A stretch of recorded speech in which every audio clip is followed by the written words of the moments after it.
I'm an American surrounded by NATO tanks and armored vehicles from America, Germany, France, you name it.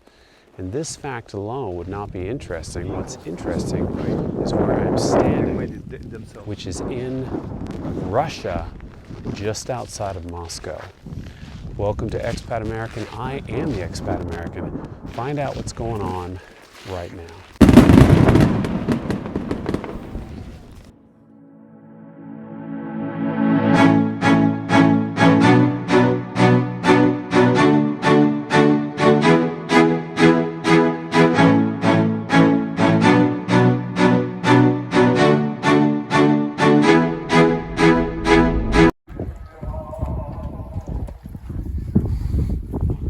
Before we even get started on this video, we will not be stating an opinion in regards to taking sides in this conflict between Russia and NATO.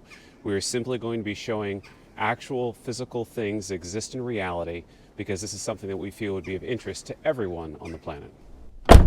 We are two Americans in Moscow. We just crossed outside Moscow. We are headed west through Russia to see the NATO tanks. I am from Florida. I live here. He is from Texas, and he also now lives here.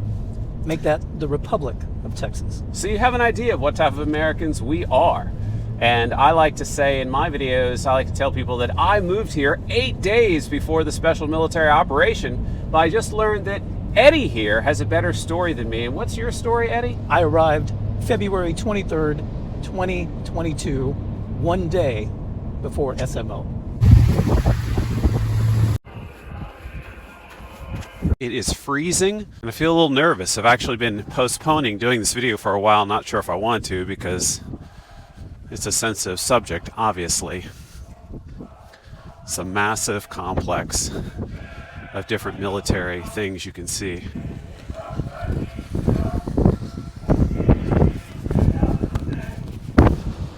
So here's our first vehicle.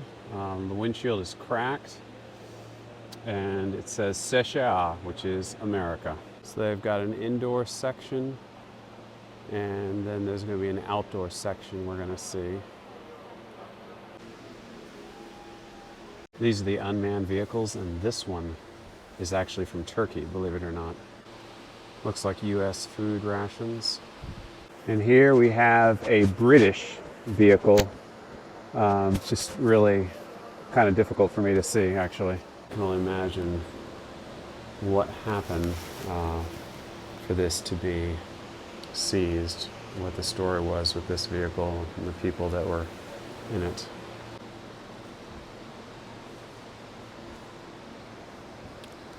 And this is a Humvee, of course, US.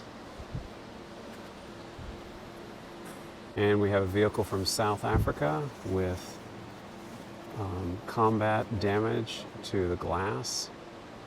So again, what was the story behind this vehicle?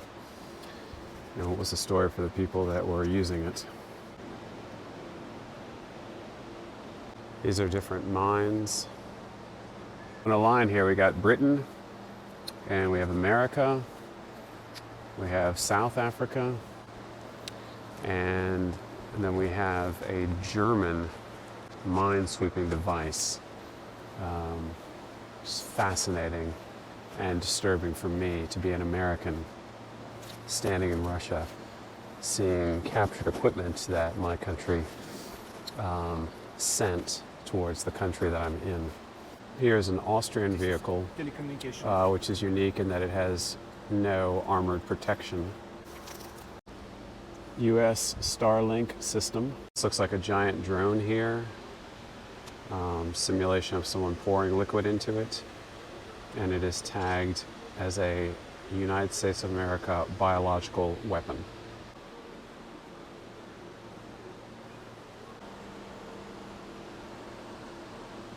So what do you think, Eddie? It's hard to put my thoughts together because it's difficult to separate emotion from what we see. But very eye-opening at the same time. Yes. Very surreal. That is the Javelin, $250,000, I think. I think that's a Stinger. This is a handmade weapon. Now we're heading outside to see the outside equipment. And, you know, I'm a Christian. I don't want to see people suffer. So, you know, this exhibit, honestly, is making me feel sick.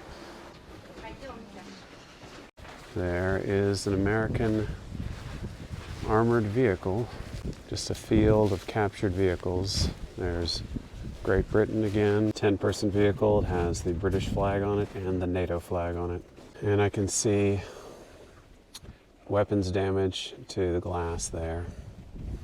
Again, you know, just can only imagine the story of what happened when this thing was recovered and is now where it is today. Here's an open one I can look into. Wow. There's a French vehicle. That one doesn't look too good. I wonder if that is fire damage.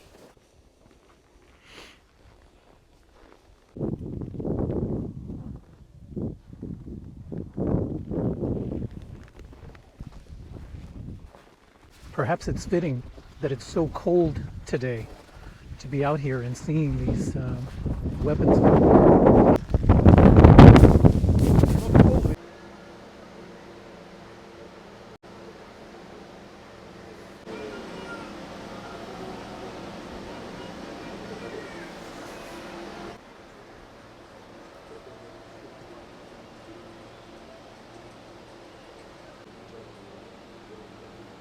It's actually much deeper than what I imagined it would be emotionally. What I've come to realize is the coldness of war.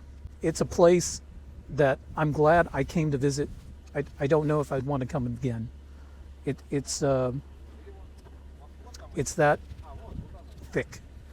But I'm glad I was here. I'm glad I came, and I encourage others, especially if you're from the West, come to Kubinka, come to Patriot Park, come to these museums and see for yourself. Well, I mean, my raw thoughts, Eddie, gosh, I don't know. I'm having trouble, like you, deciding what I want to say, and what I actually think, you know. But it is very, very odd to be raised in America and to be a citizen of America and to find myself in another country where I am a guest, and to see military equipment from my country that has been captured by this country. You know, my country would consider me behind enemy lines right now. And I do have this sick feeling like what I get when I go to a museum that is showcasing, you know, atrocities from the 1940s. You know what I'm saying? Yeah. And I'm not even saying in this video my opinion on the conflict. Just in general, as a Christian, it is hard for me to, you know, look at war, which is what we're looking at with these vehicles. It just runs counter to everything that I am. And I have this sick feeling in the pit of my stomach. Right. And perhaps it's good that we're going to a cathedral where maybe we can purge, or at least perhaps I can purge some of this negativity away. Right. And you're a retired police officer, so you're not a stranger to knowing what, you know, dangerous situations mean. I've seen the darker side of life, of humanity. Yeah.